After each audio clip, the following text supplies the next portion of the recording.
everyone, and welcome to another edition of the Cuban Assassin Podcast. I'm your host, Richie Acevedo, also known as the Cuban Assassin. Last time on the Cuban Assassin Podcast, I was talking about being part of the 1999 Atlantic Grand Prix Wrestling Legends Tour and tag teaming with my dad, the original Cuban Assassin, and reforming the tag team, the Cuban Assassins, but as father and son. And during this time, while we're wrestling Leo Burke and the Beast, Rene Dupree, and others, then all of a sudden, John Kurgan, Robert Maillet, comes from the WWF, the World Wrestling Federation, and Dad and I get to do 2-on-1 handicap matches with him, part of the 1999 Atlantic Grand Prix Wrestling Legends Tour. I'll be doing the play-by-play caller commentary on this matchup, which is my dad and myself, the Cuban Assassins, going against John Kurgan, Robert Maillet, who is, at this time, he was under contract with the WWF, the World Wrestling Federation, but he got like a week or so off to come home, and they allowed him to wrestle on the 1999 Atlantic Grand Prix Wrestling Legends Tour. And this match is in Cocan Arena in Cocan, New Brunswick, Canada, up in the Maritimes. Referee of this match is the late Frank Parker, and a wonderful crowd in attendance here.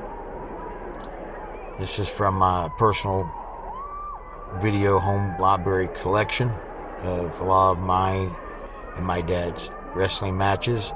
And my dad came out of retirement just to be my tag team partner. My dad had retired in 1993 and came out of retirement here in 1999 just so he can tag with me, and we do the father and son tag team of the Cuban Assassins, which was my childhood dream, and I'm living my childhood dream right now. As far as I'm concerned, this is the highest point in my professional wrestling career as far as the wrestling business goes. And right now, Dad and I are getting out of the ring there, and now we're back in the ring. My dad goes for one of Kurgan's leg there, looks like his left leg, and he shoves Dad off. I come out and I grab his left leg. Well, Dad had his right, now I grab his left leg, and he shoves me off, and now I powder outside the ring, and I'm with Dad as well.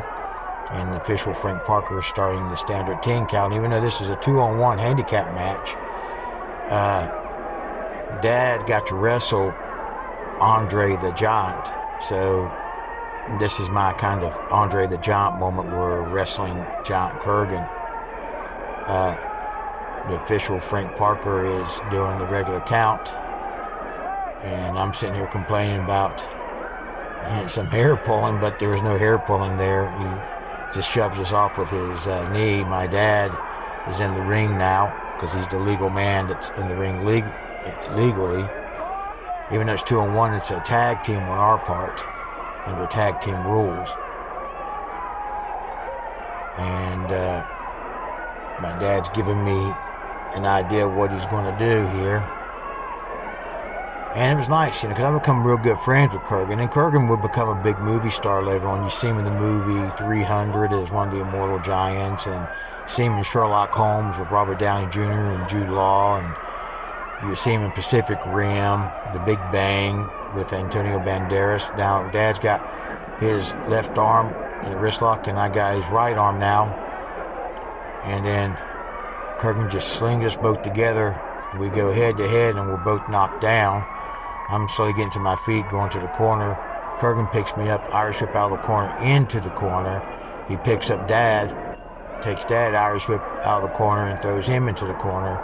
And then Kurgan comes charging in and does what's called a train on us. And then Dad, here, he's wobbling, he's slowly kind of moving out of my way here slightly, and then I kind of walk out, and then Kurgan grabs me by the throat here, and he's asking the fans, should he choke slam me? And Dad pulls out that international foreign object and hits Kurgan right in his left knee. I'm sitting there holding my throat, complaining to the official Frank Parker while Dad's hitting Kurgan in his left knee and getting down to one knee there. And I give a big boot to the knee there onto Kurgan. and Dad's using the foreign object still and trying to distract the official, Frank Parker, and Frank Parker's making sure I have the tag rope, which I do. And then I'm sitting there complaining to Frank Parker, and then my dad gives me a signal to come in. I come in, I give a big stomp to Kurgan, and a big old closed fist punch to Kurgan, and Frank Parker's pushing me back, telling me to get out of the ring, while Dad's using an international foreign object on Kurgan right there. And I would wrestle Kurgan again, one-on-one matches over for Stampede Wrestling later on. But it was nice to meet Kurgan, and to be able to wrestle with him, and having my dad with me, see my dad using that international foreign object on Giant Kurgan there. And he's got Kurgan down on all fours, and Kurgan's just sitting down now. And now I'm coming in again, and the official Frank Parker's telling me I need to get out of the ring, and I'm like, what are you talking about? He's a giant man. And he's doing the count to get me out of the ring. I'm trying to distract him so my dad can take advantage. Now, my dad goes for a cover here on the count two, throws Dad off. I go and cover him on the count two, and he almost throws me through the ring there. Now we're both covering Kurgan, and on the count two as he kicks both of us out. Kurgan's a very strong man. He doesn't even know his own strength, and he used to be a bouncer in a bar, nightclub up here in Canada. Dad gives him a clothesline, staggers him. I give him a clothesline, about knock him to the rope there, and I about knock myself down. We double clothesline Kurgan. He goes over the top rope and he lands on his feet. And we're both celebrating a little prematurely here. Kurgan comes up, steps over the top rope like Andre the Giant, and he's just waiting for us to turn around. Double clothesline both of us right there, and the fans are going crazy right now. Kurgan picks up Dad here. Scoop slams Dad, slams him down to the mat. Scoop slams me down to the mat. He's picking up Dad, Irish whip off the ropes. Gives Dad a big boot to the face there, knocks him down. Irish whip off the ropes on me, big boot to my face, and knocks me down as well. And the fans are going crazy for Kurgan here, and Kurgan grabs Dad, he's getting ready to give him a choke slam, and I'm not going to have any of that. So I'm slowly climbing up to the top turnbuckle here, and the fans are trying to warn Kurgan. I come off, he turns around, he catches me, got me by the throat, gives Dad a big boot to the face. Dad goes to the ropes onto the floor, he picks me up, he choke slams me right there, and now he's getting approval from the fans and letting them know it's over, it's finished. And then Kurgan picks me up as I'm struggling to get up. He picks me up and he gets me in what's called the Kurgan shuffle, and he slams me down, covers me, 1, 2, 3, and the winner of this match is Giant Kurgan's 2-on-1 handicap match. Kurgan beats me and my dad, the Cuban Assassins. I hope you enjoyed this match.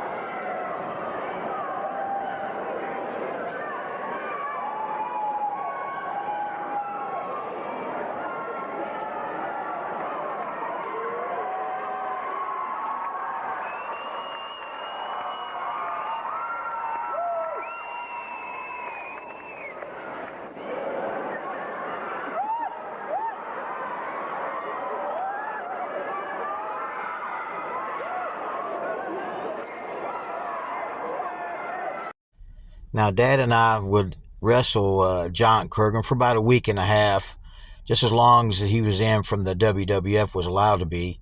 But I've always enjoyed meeting the fans of Atlantic Grand Prix Wrestling up in the Maritimes. I always enjoy meeting and signing autographs with all the fans of Atlantic Grand Prix Wrestling.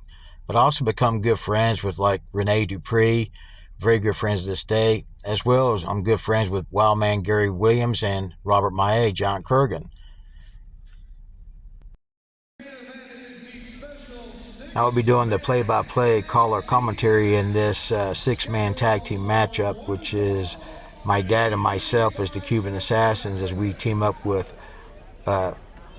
Wildman Gary Williams, but back here on the 1999 Atlantic Grand Prix Wrestling Legends Tour, he was called Wildman Austin. And we'll be going against Rene Dupree, which back then, at this time, he was called Rene Rougeau. And he'll be teaming up with Cowboy Mike Hughes and the Beast. And here I come out, and there's Dad coming behind me here as we're walking out from the dressing room, locker room. And there's Wildman Gary Williams, which at this point he's known as Wildman Austin, as we climb inside the ring. And these are going to be basically highlights from the six-man tag team match.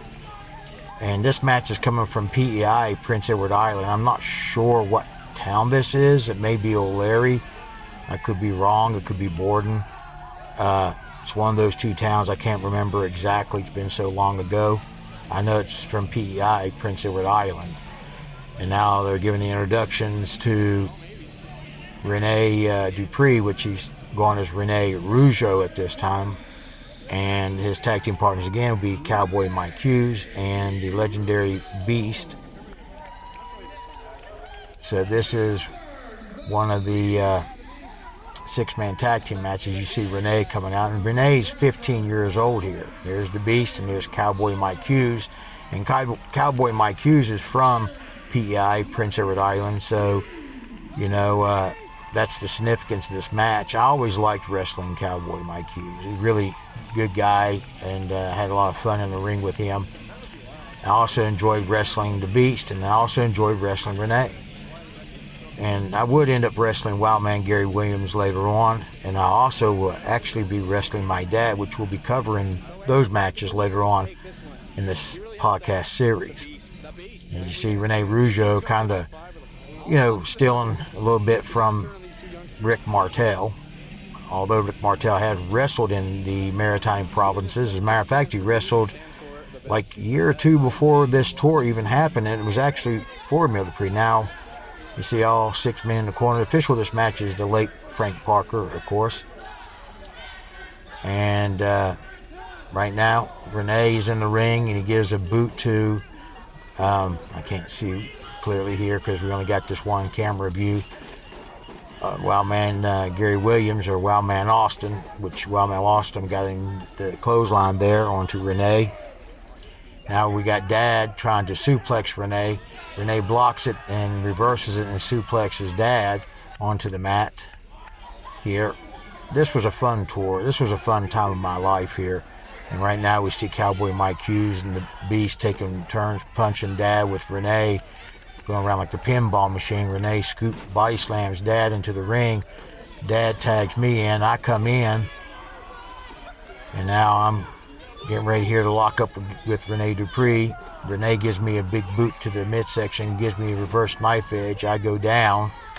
Rene picks me up, gives me a close fist to the face, which he's breaking all the rules. Irish whip off the ropes. He gives me a boot to the gut, and he gives me a Russian leg sweep right there. So you get a chance to see me in the ring with the young Rene Dupree at 15. Now you see Wildman Gary Williams with him.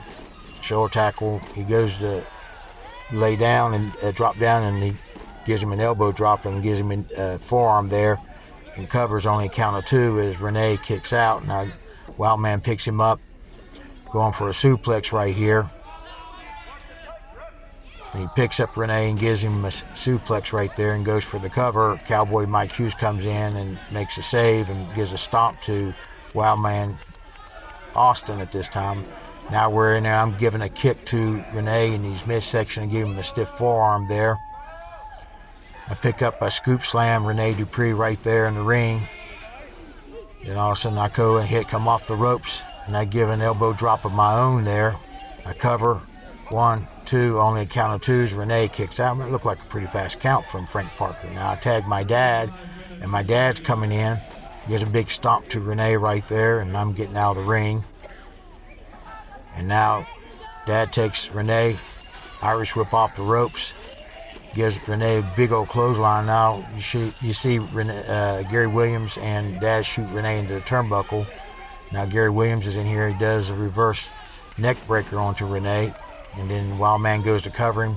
Only count of two as the Beast comes in and makes the save and shoves Wildman off of Rene. Now Wildman picks up Rene's legs and he gets him over into a Boston Crab. And now the official Frank Parker is asking Renee if he wants to submit, and he's saying no. And there's Dad and myself over in the corner here. Like I said, I'm living my childhood dream of being my dad's tag team partner. Right now you see Dad in the ring for Renee, and he makes the tag that the official Frank Parker didn't see, and to Mike Hughes. And then now Wildman comes in. Now you see the Beast and Cowboy in the corner here in their respective corner. And looking on at the action going on inside the ring here. And there's Dad headbutting Renee in the back here. Dad's picking up Renee, and now he takes Renee to the ropes, Irish whip off the ropes, gives Renee a big backdrop right there. And remember, Renee's only 15 years old here. Dad goes for a cover on the count of 2 as Renee kicks out. It looked like Cowboy was trying to get in. Now everybody's all in the ring. There's Cowboy on me, there's the Beast on Wildman, and Renee and Dad. And now you see that they're slinging. Well, I get clotheslined by Renee, and Renee covers me and gets to 1, 2, 3, and the match is over. And the winners of this match is Renee, Dupree, the Beast, and Cowboy Mike Hughes over me and my dad, the Cuban Assassins, and Wildman Gary Williams, or Wildman Austin there. And you see they're congratulating Renee. I know this is only highlights, but it's good memories, and it is a good matchup, and I really hope you enjoyed this look back at the 1999 Atlantic Grand Prix Wrestling Legends Tour as they're congratulating Renee. And you see us at ringside kind of downfounded and complaining a little bit and arguing with the fans, but you see Wildman Gary Williams getting on the microphone here as he's making comments to Wildman Williams, making comments to Cowboy Mike Hughes and Renee Dupree and the Beast. And we're trying to see what's going on here because, we think it was unfair. And we're trying to act like we're going to surround him to get back in the ring. There's Dad on one side, and you see Wildman another, and you see me on the other, and the Beast and Cowboy and Renee are standing their ground right here. But I hope you enjoyed this look back.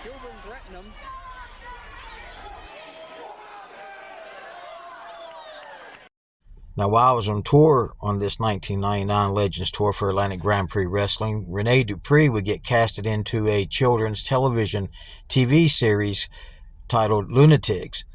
And then he got me involved and got me booked to play a feature role in this episode of Lunatiques. And there was a whole complete scene of Grand Prix Wrestling in this episode of Lunatiques. And I'm going to show you that whole entire scene of Atlantic Grand Prix Wrestling on Lunatiques. Les Homo sapiens, eux, race des arbres, possèdent un sens remarquable des affaires. C'est justement à cause de ce sens des affaires que la population humaine de la Terre est composée à plus de 99% d'Homo sapiens. Ce soir, au Grand Prix Wrestling, nos classes Bobby Bass nous montrent comment c'est mieux de donner que de recevoir. Puis Suzanne Sontag, l'auteur féministe puis mécanicienne de skidoo, participera à un débat avec Roland Barthes, théoricien littéraire et mangeur de tarte au bleuet. Accent aigu, accent grave, accent circonflexe. Puis l'accent acadien, conjugué par The Beast, le mumbler de Memram Fuck. Il a une moyenne diction, lui.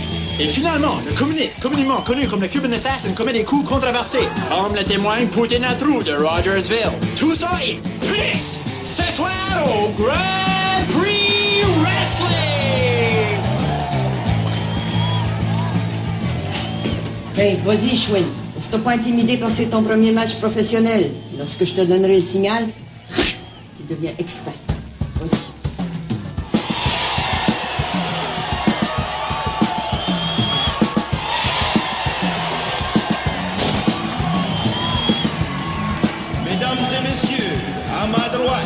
Arrivant directement de la préhistoire, Ouga, l'homme des cavernes. Et à ma gauche, un homme célèbre d'affaires de Wall Street, Donald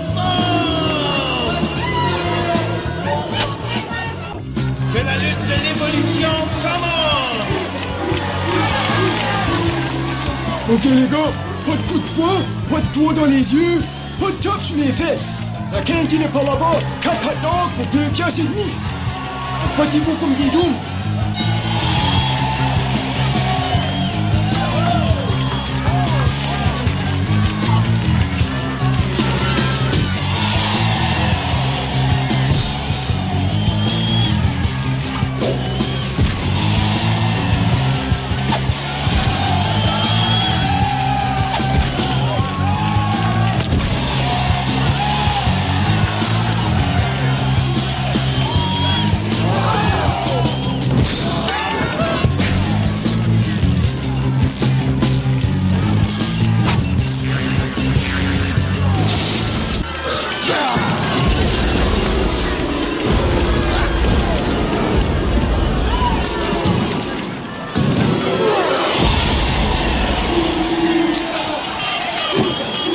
Ok Richie, viens-t'en.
Ton contrat stipule que tu dois toujours perdre. Je suis là, ça perd jamais. Les Néandertaliens en sont disparus. Tu peux pas changer l'histoire. Un jour, la civilisation t'aura. This Lunatiques series in this episode was the first time I ever done any acting on television or on film. Now, after the Atlantic Grand Prix Wrestling Legends Tour in 1999, Dad and I went over to Can-Am Wrestling over in Calgary, Alberta, Canada. And Dad and I would do the Cuban Assassins there for Can-Am Wrestling. And they would run Indian reservations and bars over there. But while we were there, I got to meet my sister Angie and my stepbrother Sean and my stepmother Pat. And we stayed with them at my brother's house there, so I got to meet them, and that was a true good thing for me. But then after Can-Am Wrestling, after I got done there, I come back home to spend time with April. And when I was home with April, this is a time where April had gotten pregnant with our son Quentin during this time. And during this time is also when WOY TV4 was doing a story on Saturday Night Wrestling, and they called me to do a story on Saturday Night Wrestling. As you can see, another synchronicity with WOY TV4 since I was born. Here's that news report on WOY TV4 Saturday Night Wrestling. There's the man. But all at once. Wrestling for 29-year-old Richie Acevedo began at birth. If it wasn't Saturday Night Wrestling, I would never been born. His father, the Cuban Assassin, was the Saturday Night Wrestler fans loved to hate. I remember one old lady from Umbrella always wanted to hit Dad every time when she was at the ringside. And she was always there, always, just on up a storm. And I can't say what she said, of course, but she would call my dad a lot of names. They say, like father, like son. Not only is Richie a dead ringer for the 225-pound bearded assassin, he's a wrestler, too. Only a few pounds lighter and about 30 years younger, the Cuban Assassin #2 can slam him just as hard as the original. I learned every single wrestling hold professionally, and anything that's inventive or new from my father trained me about 10 years ago, but I learned everything from him. And everything that he does from the OWY Saturday Night Wrestling days, it's the same type of wrestling that I do to this very day. The popular popularity of wrestling spans decades. Fans from back then are still ringside shouting support for new generations. He looks just like his dad when I was watching him wrestle. So I'll come out watching the Cuban Assassin wrestle again, from young until he gets old too. This father-son tag team even has their own gig. The Cuban Assassin and Number 2 frequently work together in Canada. While the duo is separated for a short time, Richie continues his own career, but Dad is always with him from those army green fatigues to the black boots. I want to continue the Cuban fashion legacy. I want people to know that even though my father may not be here from WOY wrestling days, but yet they can still see the Cuban Assassin still lives on through, wrestling, because I'm here currently, wrestling in the area, and I do the same style of wrestling people seen in the Saturday Night Wrestling days. The older Assassin remains in Canada, where he is a member of the Wrestling Hall of Fame. And while I was home, Ward and June Wilson get a hold of me because they're starting up a new promotion. And that promotion is none other than APW, Appalachia Pro Wrestling. Next time on the Cuban Assassin Podcast, I'll be talking about the beginning of APW, Appalachia Pro Wrestling. The Cuban Assassin Podcast is produced, written, edited, and directed by me, Richie Acevedo at Mountain Man Productions. Special thanks goes to Ben Hilton for the opening and closing demographics of today's podcast. Special thanks goes to Rene Dupree and the Gauguin family for the video footage of the wrestling matches on today's podcast. Special thanks goes to Chris LeBlanc for the use of the scene of Grand Prix Wrestling and Lunatiques. Special thanks goes to WOY TV4 for the news footage used in today's podcast. And special thanks goes to my late mother, Yvonne Dempsey, for the photographs used on today's podcast. You can reach me at mountainmanproductions@outlook.com. That's capital M for Mountain, capital N for Man, and capital P for Productions at outlook.com. Or you can simply leave a comment. If you like this Cuban Assassin podcast, please like and share. I really appreciate it. I hope you enjoyed this segment of the Cuban Assassin podcast, and I look forward to seeing you next time right here on the Cuban Assassin podcast.